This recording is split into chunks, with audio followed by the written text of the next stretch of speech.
But this lady, who was called the Baroness, she was interesting to make it like a famous place for him. She wasn't a Baroness. She was just keeping a boutique in Paris. But when she came to Ecuador, she said everyone, she was beautiful, of course. She was telling everyone in the mainland that she was a Baroness. So everyone was making fun of her everything she was doing here. But she came here with three lovers. So a Baroness with three lovers Good for her. don't make sense. Oh my God. Yeah, exactly. A lot of work. A lot of work. Yes, pretty sure. But let me tell you that one of his lovers killed her. Oh. So that's an interesting history about Floreana, about murders, about disappeared people, because she really disappeared. Nobody knows exactly where she moved or she killed her or what happened to her because the body never appeared. So that's what we call Floreana, like the island of the ghosts, because Floreana, it's only keeping 100 people living on. So the strips are like this kind of material. So public lamp, it's only working until 8 or 9, so the rest of the time they will be like very dark hours. So you can walk, but I'm pretty sure that people walking, I did it because I was guiding there. And when you're walking, you have like the feeling that someone is walking behind you and you look behind, there is nothing, but it's like that kind of feeling. Even at the hotels, they have probably 3 or 4 hotels working. So if you said to them that you want to have a dinner, they will prepare dinner for you. There is not any restaurant like open like in the other islands until 10 or 11. They only stay open if you ask them to have dinner. So people is going to sleep early, right? They are getting married between the same families, right?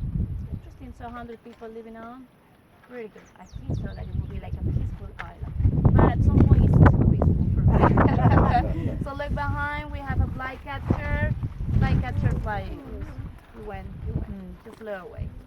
So this is just the beginning of the history of Floreana. So I won't telling you everything because in the afternoon it will be more exciting to be along the areas where the Baroness was living and also how they were using the Baron. So if you have the postcards, don't forget in the afternoon to bring it with you because that's the only choice for you to place your postcards on the Baron. Just to let you know the time that was taken for me to receive my postcard, it's like 3 or 4 years now. So I'm living on the area. And I think probably because of my name, nobody took it. Yes, this is how it's working, and this is the office, the mailbox that we are using. It's not like, it's mostly for fun. So if you want to leave something for someone on the area, so I'm pretty sure that he's going to collect, and he will be very happy, right? So the idea is to continue with the tradition. So just collect the ones that are close to your home. So the idea is to not send by the mailbox. It's just to go close to the areas and leave it on the mailbox of all the houses in case that you right, that you feel that you can do it. Okay, we're going to continue right now to the other beach, but before, let me explain you that the most of the vegetables that you will see or holy sleep, which is this. So you might say, like, but it's really dry, what happened? It's a dry area. This is a dry zone of the Galapagos. All the islands are going to find this. But the rainy season is just starting. So during the rainy season, they might have some kind of small green leaf. But during the dry season, which is still right now, right? These trees are going to be into a dormant, so they don't have leaves, but they are still alive. So this is a way to go waste a lot of energy, right? To keep a little bit of activity. Okay? So please, vámonos. Watch out for the steps on the way down. Very careful. I was thinking that. No. But I was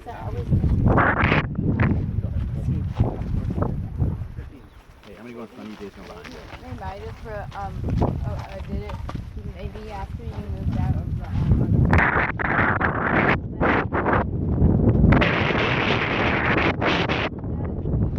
No. Domino.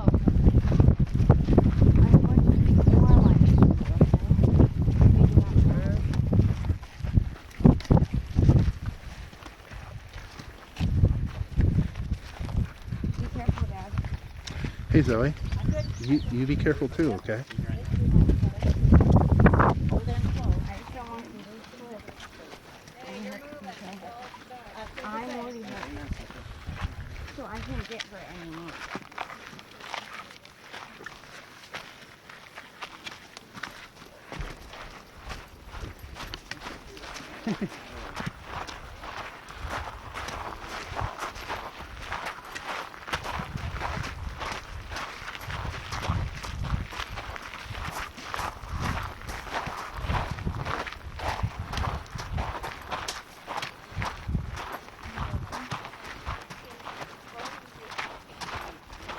Okay, so let me explain you something also very interesting about the vegetation.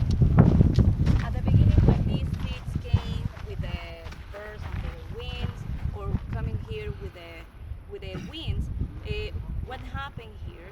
It's like most of these seeds, in a way to attack and to protect themselves from the predators that they have here, like the insects, like some reptiles. What they were doing is developing horns. So you see small ones, some of them are really huge, right? But these are endemic to Galapagos, yes? Because that was a way of protection.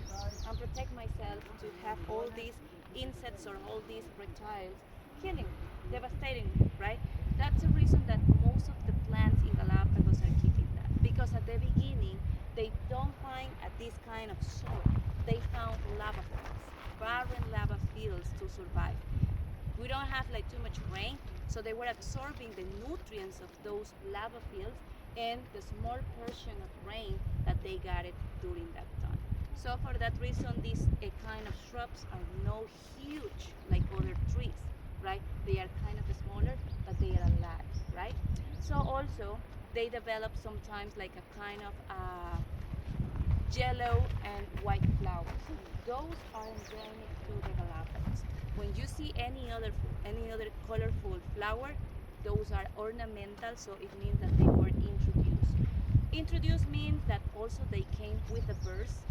They drop the seeds everywhere with the food, or sometimes the birds love to be like camouflage and they collect the pollen, they collect the seeds on their plumage, right? By the time that they start flying, they spread also those seeds around. Okay?